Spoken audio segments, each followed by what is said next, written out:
fastest record in history. Many, many congratulations. You must be delighted with how quickly this filly has come forward and announced herself as top class. Yeah.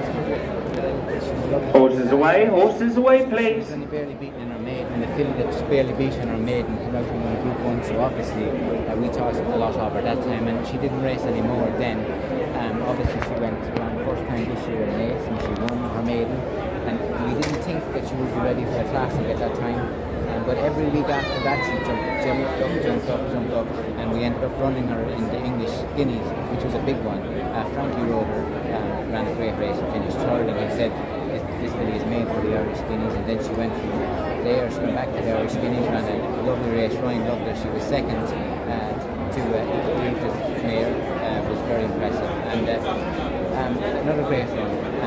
We always felt that a mile and a quarter, mile and a half was going to really help her, but because she wasn't through until today, we were trying to give her as much time before we stepped her up in trip as we could.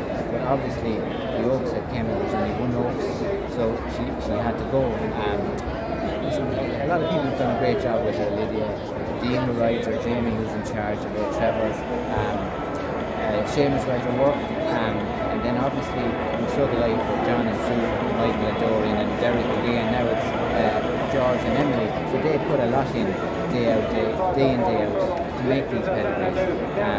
Like for everyone in Ballydoyle, everyone in Coolmore, and worked with them to help it happen. And for us, it's just an absolute privilege, really. But to have a filly like her, to be after exposing herself to what she is today, and she's only 3, so there's a lot could happen from now to the end of the season for her.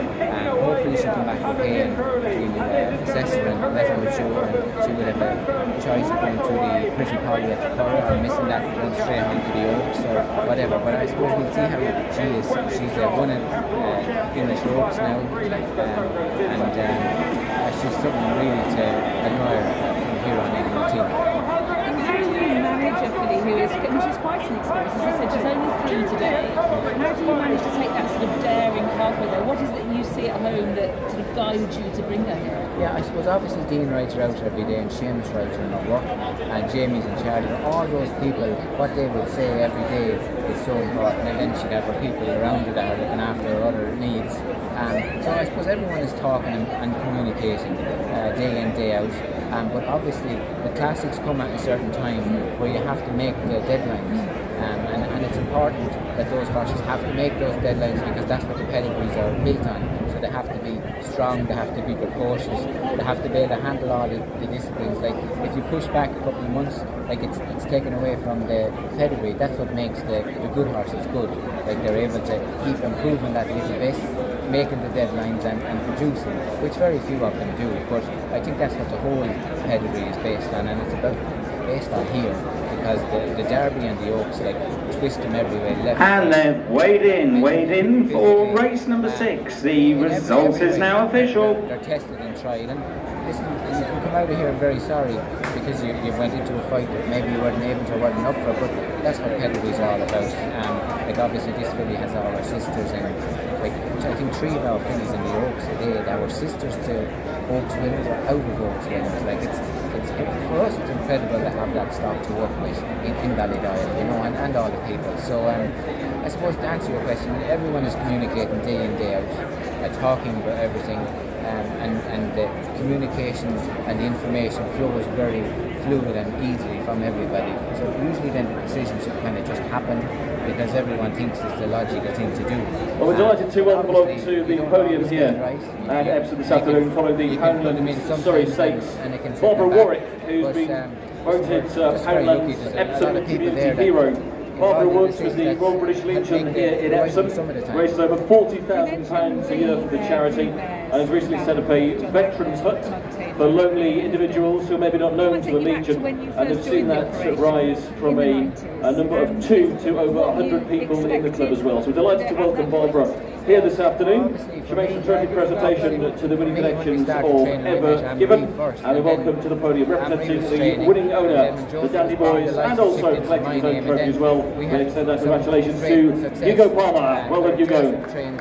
We had some winners, and then obviously Paul came and offered us the choice of a chance of going to Ballydoyle from John and Sue, and obviously that's when it was an and Barbara joined here on the podium this afternoon by Mark Pinn, Andrew Ballard, and Claire Furnival as well. Doyle would have the horses, and at that time, because Derek joined later, then George joined later, but they were going to do their best. And there's also a memento of the win for the successful rider here this afternoon as well. Congratulations to Danny Tudhope. Well done, Danny. And the quality of all the people that were working around the horses and the places and everything just kept building. So we were very grateful to them for allowing it to happen, really, and making it happen. It wouldn't happen other than that. But we felt at the time, Ballydoyle, obviously Dr. O'Brien trained there with unbelievable success. So for us, the success was going to come from the place if we did our best and the horses came.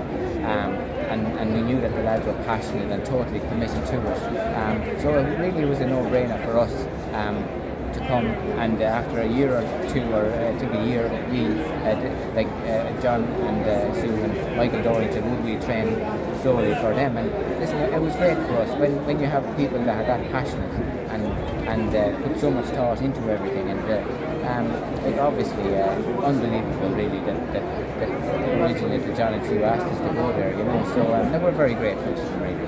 When you look back at everything that's been achieved, how do you feel about that? I mean, obviously everything was there, but it has to happen.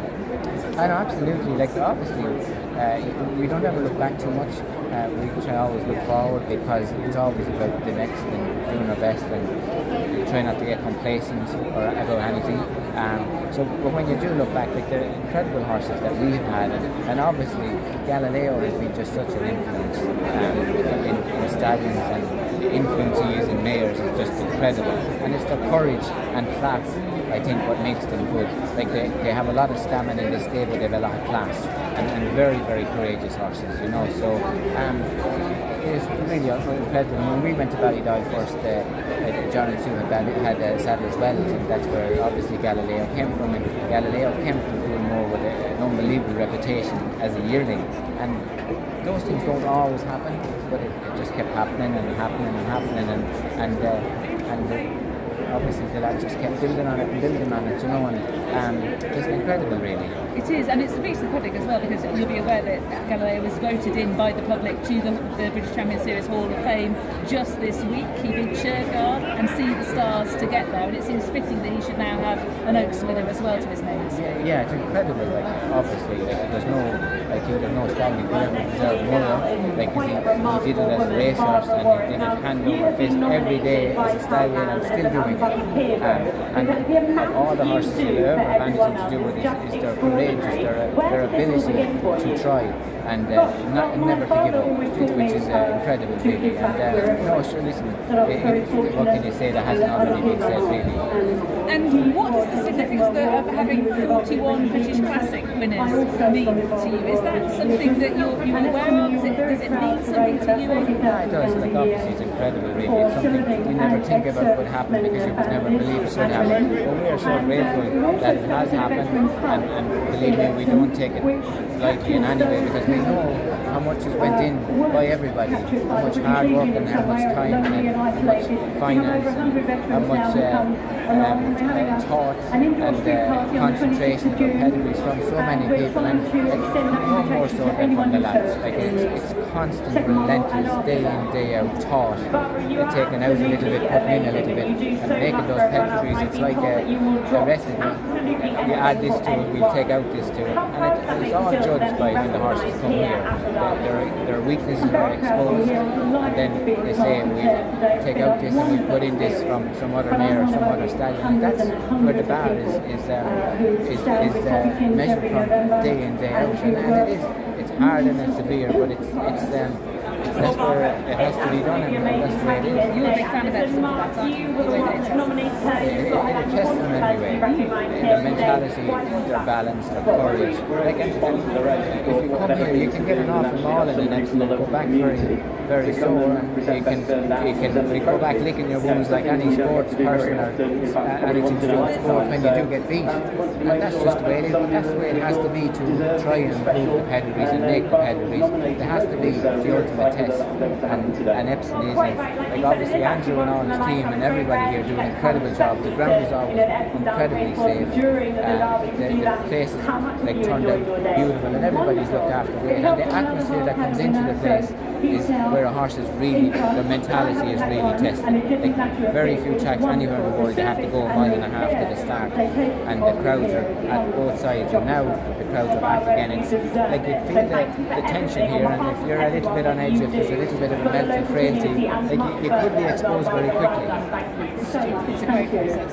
We've celebrated so many people. We need to celebrate Ryan Ward. It's obviously a really difficult period for him and his family with what's happened to his brother Josh. You must only have admiration for the way in which he manages to carry on his professional life and it is the Duke Kazoo Derby Festival handicap. It's over 7 furlongs. We have 2 non-runners now in this race. The first thing we speak about is Josh every day, and that's the way it always is, and that's the way it is, and the most important thing. And like, he's got, like, we're all thinking and praying for him that he keeps making them little baby steps every day, and that's what we hope that keeps going. And we're thinking of everybody, all Josh's family and Josh as well. Like, it's a very tough time, and please God, he keeps making them little steps every day. And then, like I said, we talk about that first thing every day, and then everything else goes on. That's the things that matter, and then it goes into a professional relationship after that. And obviously Ryan is very sensitive, very caring, but very professional man, and he switches from, he knows that, how important that is, and I don't think there's anybody more genuine or sensitive or caring than he is. But then he knows that he has to do his job, and that's the way it is, and he's there for everybody all the time. He's not very outgoing, so people don't really know him, and he doesn't let anybody know him, but very deep thinker, very genuine person. And like, obviously we feel privileged to have him, and very grateful to him for continuing on to do his job at this time. But like, nobody thinks more about it, or I don't think anyone thinks more or puts more thought into it than Ryan does on an everyday basis, from obviously his family first and then his job after that. And we're just very grateful that he's agreed to be riding for us, really. And finally, just to come back to Tuesday herself, so she could go to the Irish British College, she could go to the Irish Oaks. Might she end up in the Arc? Do you think this is a filly who could have a huge future? Yeah, I think she could. She could have anything. Like, obviously we know what she can do over a mile, and now we know she can do over a mile and a half as well. And like I said, she's only a baby. She's only 3 today. So what improvement could come could be just unbelievable. Like, what she did today was amazing, really. Ryan decided to take his time on her, and it wasn't a mad pace, but she went from being back at the back to challenging in 2 sides. I don't know, I didn't see the race, but that's the way it looked. So for her to be able to do that in that class of race, like, she has to be very special, and then to go and keep fighting as well, you know. So she's something really to look forward to. Aidan, thank you very much for your thoughts and your time. Many congratulations to you and the entire team. Pleasure. Thank you very much. Thank you.